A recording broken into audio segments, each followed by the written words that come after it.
Hello दोस्तों, स्वागत है आपका एक नई कहानी में। तो चलिए शुरू करते हैं। आज की कहानी हमारी है बिहार साइड की। बिहार में एक परिवार है जो कि ट्रेन में सवार होकर के जा रहा है अपनी मंजिल पे। उनकी मंजिल है उनके गांव साइड में, जहां वो रहते हैं गांव साइड से थोड़ा दूरी पे। तो भागलपुर एक्सप्रेस पे वो लोग बैठे हुए हैं। थोड़ा सा आगे चल करके ट्रेन एक स्टेशन के पास रुकती है।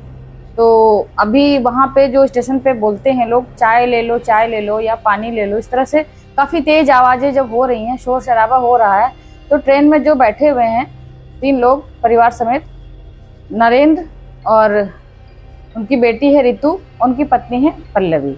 नरेंद्र और पल्लवी दोनों आपस में बातचीत कर रहे हैं कि अभी जो है हम लोग इतने सालों बाद चल रहे हैं इधर, और इधर से निकलेंगे तो ज़रूर, लेकिन जाएंगे नहीं। लेकिन कहाँ नहीं जाएंगे? तो रितु जो होती है उनकी बेटी कह रही, पापा पापा बताइए ना, कहाँ नहीं जाएंगे? बोले बेटा ये अभी देखना, थोड़ी देर पहले जो भी स्टेशन छूट रहा है उसके आगे जो स्टेशन आएगा वो है सीतापुर से थोड़ा 40 किलोमीटर दूर पे हमारा गांव है।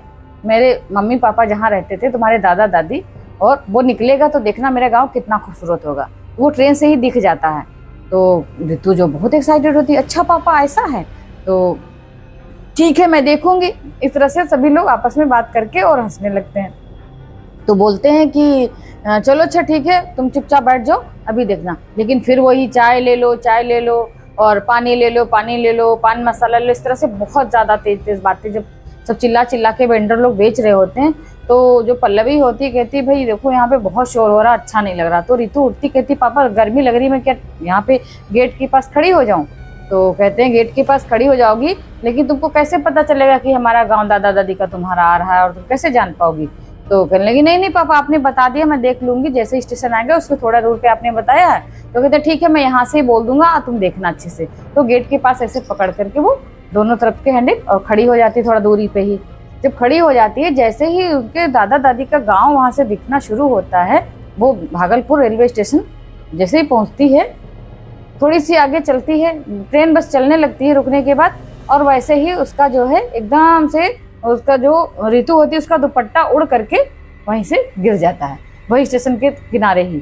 जब गिर जाता है जहाँ से स्टेशन खत्म होता है, गिर जाता है, वो बहुत तेज गुस्सा होती है, कहती देखो पता नहीं कैसी हवा चलती, मम्मी मम्मी मेरा दुपट्टा उड़ गया, मुझे नया कैसे, मेरा फेवरेट दुपट्टा, तो मुझे यही चाहिए मुझे। अब वो कहने लगी, उसकी माँ जो पल्लवी थी, अरे बेटा रितु तुम इतनी बड़ी हो गई हो, अभी तुम 18 साल की पूरी हो चुकी हो, 19वें साल में कदम रख रही हो, और तुम इस तरह से रोती हो छोटी बच्ची की तरीके से, तुम्हें वही दुपट्टा चाहिए? कि नहीं मम्मी मुझे वो दुपट्टा बहुत पसंद था, मेरी जितनी भी फ्रेंड्स थी उनको वो भी पसंद था, वो भी कहती थी मुझे ऐसे चाहिए, अब बताओ मैं कैसे उन लोगों को जलाऊंगी, मुझे वो दुपट्टा। वो बहुत रोती है। तब उसके पापा कहते हैं बेटा कोई बात नहीं है, तुम दूसरा दुपट्टा लेना। कि नहीं पापा मेरा फेवरेट दुपट्टा था, मुझे वही चाहिए, मुझे दुपट्टा वही चाहिए। तो बोलिए बेटा अब कैसे हो सकता है? फिर वो कहते हैं आपके दादा दादी का गाँव मुझे नहीं पसंद है, मेरा दुपट्टा खो गया। तो कहने खो गया? अरे दादा दादी कहने कि आप वहाँ कभी जाते भी नहीं, चलिए पापा वहाँ चलिए अभी दोबारा इस घर से जब ट्रेन जाएगी तो आप वहाँ चलिएगा, मेरा दुपट्टा ढूंढिएगा। मम्मी पापा दोनों समझाती, पापा तो फिर वो पूछती पापा आपने अपना गाँव क्यों छोड़ा, क्यों वहाँ नहीं जाते हो? आप कभी नहीं जाते हो, देखिए मैं इतने साल की हो गई हूँ, 18-19 साल की, फिर भी आप 19 साल की होने वाली हो, आप कभी नहीं ले गए। तो समझाते हैं कि देखो बिटिया, ना तुम्हारे दादा है ना दादी हैं, और चाचा चाची ताया कोई भी वहाँ नहीं रहता परिवार का, और वहाँ का मकान जो है मैंने उन्हीं लोगों को दे दिया जो हमारे रिलेटिव थे, और खेती बाड़ी भी वही लोग देखभाल करते, तो मैं क्या करने वहाँ जाऊँ? इस तरह से उन्होंने उसको समझाया। तो कहले ठीक है। फिर वो अपना पर्स, अच्छा उसका फेवरेट पर्स, उसने कहा मैं इसको यहाँ नहीं रखूंगी, उसने ऐसे टांग लिया, उसने बोतल वगैरह रखी थी, ऐसे करके बैठ गई मुँह फुला के। तो पल्लवी उसको चिढ़ाने लगी, देखो कैसे मुँह फुला के बैठी है, लेकिन तुम्हारे लाड़ प्यार ने इसको बिगाड़ रखा है। अब वो दोनों हस्बैंड वाइफ ऐसे कह के दोनों ही हस्बैंड वाइफ हंसने लगते हैं। तो और ज्यादा गुस्सा हो जाती है, ऐसे करके बैठ जाती खिड़की की तरफ, कहीं अगर मुझे दुपट्टा दिख गया पापा मैं बताऊंगी आपको। तो कहते ठीक है बताना, हम ले आएंगे।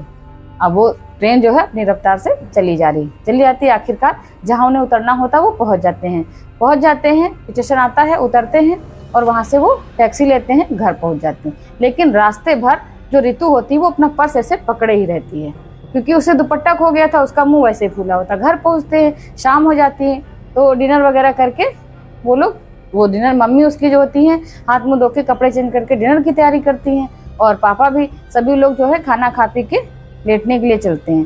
तो जब लेटने के लिए चलते हैं तो जो रागिनी वो होती है रितु जो होती है वो आगे बढ़ती है जैसे ही, तो सोचती है कि पर्स से कुछ उसका था निकालने का, कुछ सामान निकालती है।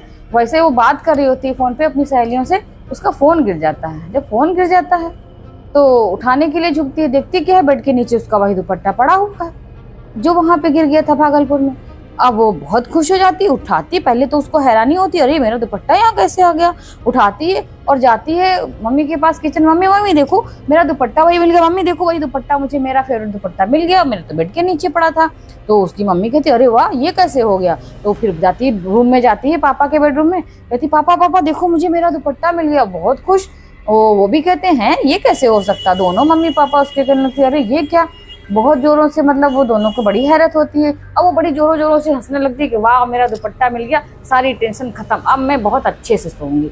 तो दोनों ही लोग जो उसके मम्मी पापा होते हैं, महेंद्र और पल्लवी, कहते हैं चलो कोई नहीं, वो तुम सो जाओ जाके, बस हम यही चाहते हैं। इधर दोनों सोने के लिए चले थे मम्मी पापा, इधर अलग सो रहे होते हैं नरेंद्र और पल्लवी, और इधर जो है ये ऋतु अपने कमरे में चली जाती है, सोने लगती है। दोनों उधर वो सोने लगते हैं, इधर ये सोने लगती है। सोते सोते जो है एकदम से अचानक से, यही कोई 12:30 बजे, ऋतु एकदम से उठ जाती है। उठते ही उसको एकदम अजीब सी फीलिंग आती है कि ये क्या। उसका तो एकदम से अंदर से कुछ हो रहा है कि ये क्या हो रहा है। उठते उठते वो चाकू उठा लेती है, चाकू उठा लेती है और वो दुपट्टे को ऐसे करके लपेटती है और सीधे पहुंच जाती है अपने मम्मी पापा के कमरे में। जब कमरे में पहुंच जाती है, चाकू किचन से लेकर के रखा होता है और वो अपने पापा की तरफ मारने दौड़ती है। जब मारने दौड़ती है, अचानक से उसकी माँ की आंख खुल जाती है। पल्लवी कहती अरे ऋतु बेटा ये क्या कर रही हो, ये क्या कर रही हो है। और उसका दोनों हाथ उसके पकड़ लेती है। जब उसका हाथ अचानक से वो पकड़ लेती है, तब तक जो है नरेंद्र की नींद खुल जाती है। वो एकदम से उठ के बैठ जाता है, ये क्या। वो भी कहते अरे ऋतु बेटा तुम मेरी तो लाडली बेटी हो, तुम मुझे क्यों मारने जा रही हो। दोनों एकदम बदहवास देख रहे हैं उसको कि ऋतु ये क्या कर रही है। ऋतु कहती मैं ऋतु नहीं हूँ, मैं तुम्हारी बेटी नहीं हूँ, मुझे जरा गौर से देखो। भूल गए तुम नरेंद्र, भूल गए तुम। और नरेंद्र कहते मैं क्या भूलूं, मुझे तो सब कुछ याद है, मैं क्या भूला हूँ। तो वो बहुत तेज से, इतनी तेज से भयानक हंसी हंसती है वही, और उसके बाल एकदम से उड़ने लगते हैं और उसकी शक्ल एकदम बदल जाती है। जो ऋतु होती है एकदम डरावनी शक्ल की हो जाती है उसी टाइम पे, बहुत डरावनी। दोनों लोग एकदम थर थर कांप रहे कि ये क्या हो गया। मेरी बेटी अच्छे से सोई थी, सभी बातें हो रही थी अच्छे से, उसने कहा था ये हो गया वो हो गया, बहुत ही खुश थी और ये सो रही थी, ये इसको क्या हो गया। तो वो कहती नरेंद्र पहले मुझे ध्यान से देखो फिर तुम्हें याद आएगा। तो नरेंद्र बहुत जोर डालता अपने उस पर, कहता मैं नहीं जानता, मुझे तो तुम बिल्कुल चुड़ैल लग रही हो। कहा कि हाँ हाँ मैं चुड़ैल हूँ, हाँ हाँ करके बहुत तेज से हंसती, मैं वही चुड़ैल हूँ जिसको कभी तुम बहुत ज्यादा पसंद करते थे। हैं मेरी मोहब्बत इतनी खराब थी जो तुम मुझे छोड़ के चले गए, मुझसे वादा किया था, प्रॉमिस किया था, तोड़ के चले गए तुम। अभी तुम यहाँ दिखाई पड़े हो, आज पूरे के पूरे जो है 18 साल के बाद यहाँ आए हो। तो वो कहती 18 साल के बाद। कहते क्यों। तब वो कहती भूल गए मैं सुनिधि हूँ। जैसे ही वो नाम लेती है सुनिधि हूँ, और तुम्हारे साथ मुझे पूरी जिंदगी बितानी थी और तुमने वादा किया था और वादा तोड़ के तुम यहाँ से चले गए हो। आज पूरे ठीक 18 साल के बाद तुम यहाँ लौटे हो। तुम्हें तो इस चुड़ैल से शादी करनी थी ना, इसीलिए। अब वो बहुत ज्यादा होता, वैसे ही वो सोचना शुरू करता है ये सुनिधि मतलब। फिर वो याद करता, कहता है याद करो कॉलेज टाइम की बातें। तो वाकई में जब वो याद करता है कि सुनिधि और नरेंद्र दोनों जो है, कॉलेज खत्म होने वाला था, दोनों का प्यार परवान चढ़ा और दोनों शादी करना चाहते थे एक दूसरे से। और शादी के लिए दोनों एक दिन बैठे पार्क में बातें कर रहे थे कि सुनिधि अब कैसे चलेगा। तो क्या चलेगा क्या, तुम अपने मम्मी पापा को मनाओ तो चलेगा। लेकिन उस टाइम पे ना ही फोन हुआ करते थे, ना ही जो है किसी से ऐसे बात कर सकते थे, और मम्मी पापा कैसे मानते, ऊंच नीच का इतना भेदभाव था 18 साल पहले। तो दोनों अपनी अपनी बातें सही से रख नहीं पाए वो उनके सामने कि हम कैसे शादी करें। तो इस तरह से दोनों ने कहा कि जब हम लोग शादी नहीं कर सकते, एक साथ जी नहीं सकते हैं, तो एक साथ मर सकते हैं। सुनिधि बहुत एक्साइटेड थी, लेकिन नरेंद्र ने उसको समझाया कि कोई बात नहीं, शादी नहीं कर पाएंगे ऐसे तो मरने की क्या जरूरत, हम लोग घर से भाग चलते हैं। तो वो राजी हो गई, कहने लगा ठीक है। तो कहने तुम ठीक है, तुम यही जो हमारी ये वाली ट्रेन थी 9:30 की, भागलपुर से हम लोग मुंबई भाग चलते हैं, तो तुम आना स्टेशन पे और हम तुमसे यहीं मिलेंगे और चलेंगे। अब भाई इधर वो जो है वो आ गई अपने घर से सारा सामान वगैरह जो उसकी जरूरत का था लेकर के स्टेशन पे वो वेट करने लगी। 9:30 से 12:30 होता जा रहा। 12:30 जैसे हुआ ट्रेन तो दो चली गई, वो आया ही नहीं। जब नहीं आया तो सुबह तक वो इंतजार करती रही। सवेरे के टाइम पे वो जो है लास्ट वाली जो ट्रेन थी उसके सामने उसने जो है कूद करके वहीं पे अपनी जान दे दी। और उस कहने लगी मैंने जो अपनी जान दे दी तब से लेकर के अब तक की मैं तुम्हारा इंतजार ही कर रहा हूँ स्टेशन। बहुत ज्यादा वो हो गई कि अच्छा तुम मेरा इंतजार कर रही हो? कहने की हाँ, लेकिन मैंने तुम्हारा इंतजार किया था। लेकिन कैसे तुमने इंतजार किया था? मैं तो आ ही रहा था। फिर आ रहे थे लेकिन मुझे तुमने धोखा दिया और अब मैं तुम्हें जान से मार दूंगी, छोड़ूंगी नहीं। इस तरह से वो कह के और चुप हो गई। तब नरेंद्र ने कहा तुमने इतनी बात अपनी कर ली, अब मेरी भी बात सुन लो। पहले तो वो उठा और दिखाया अपना पैर। जब दिखाया कहा कि देखो मेरा पैर 2 जगह से टूट चुका, मैं चलने में असमर्थ हूँ। मैं आया था लेकिन उसी ट्रेन के आने से पहले ही वो जो रेलवे फाटक बंद होता वहीं पे मेरा एक्सीडेंट हो गया। बहुत एक्सीडेंट भयंकर हुआ था। वहीं से मेरे घर वालों को पता चला तो वो लात फान के मुझे ले गए हॉस्पिटल। इसी कारण मैं वहाँ नहीं आ सका। उसके बाद मैंने तुम्हें बहुत ढूंढा, बहुत वो किया। करीब 2 महीने तक मैं जब अस्पताल में रहा उसके बाद मैंने जो है तुम्हें तलाशा, लेकिन तलाशने पर भी तुम मुझे नहीं मिली। तो मेरे माँ बाप ने और जो है सभी लोगों ने, रिश्तेदारों ने मेरी जो है पल्लवी से शादी करा दी। उसी के बाद मैं तुरंत वहाँ चला आया। शादी मेरी वही समय में हो गई और ये देखो मेरी बेटी है 18 साल की। इधर जो है पल्लवी कहती है बहन तुमने बहुत दुख झेले, तुम्हारी जो है प्रेम परीक्षा सफल हो जाती। तुम दोनों एक दूसरे को बहुत पसंद करते, बहुत चाहते थे और प्रेम तुम्हारा सफल हो जाता। अगर इनका एक्सीडेंट नहीं होता और तुम अपनी जान नहीं देती तो शायद कुछ ना कुछ आगे अच्छा हो जाता।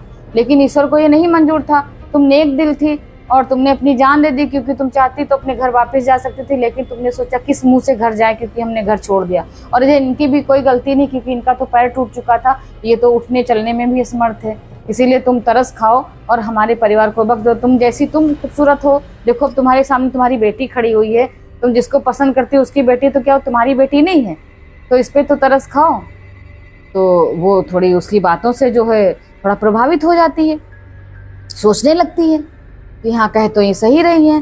तो वो बहुत उससे इल्तिजा वगैरह करती है, चिरौरी करती है कि भाई अब हमें जो है शांति से जीने दो, क्योंकि ये भी ऐसे ही करके यहाँ तक पहुँच चुके हैं तो वापस आना तो संभव नहीं। अगर आप ऐसा कर देती हो तो ना आपको चैन मिलेगा ना हमको चैन मिलेगा।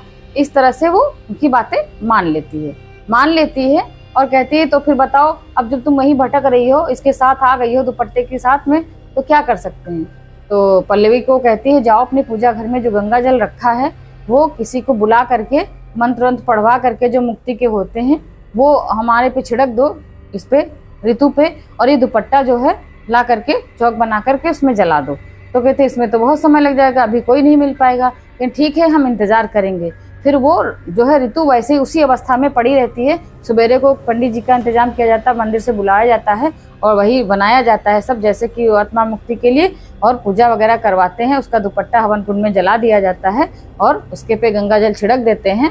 इस तरह से उसको ऋतु को मुक्ति मिल जाती है, उसके बॉडी से निकल करके वो चली जाती है उसके बाद कभी ना परेशान करने के लिए। और वो लोग भी तौबा कर लेते हैं कि कभी अब हम लोग ऐसे अनजाने सफर पर नहीं जाएंगे जहाँ पे जाने क्या हो सकता है। तो इस तरह से इसमें जो है उसको मुक्ति मिल जाती है, उसकी प्रेम कहानी जो है वहीं पे विराम लग जाता है और तीनों आराम से आगे की जीवन जीने लगते हैं। ये थी कहानी दोस्तों। अब मिलते हैं नई कहानी के साथ।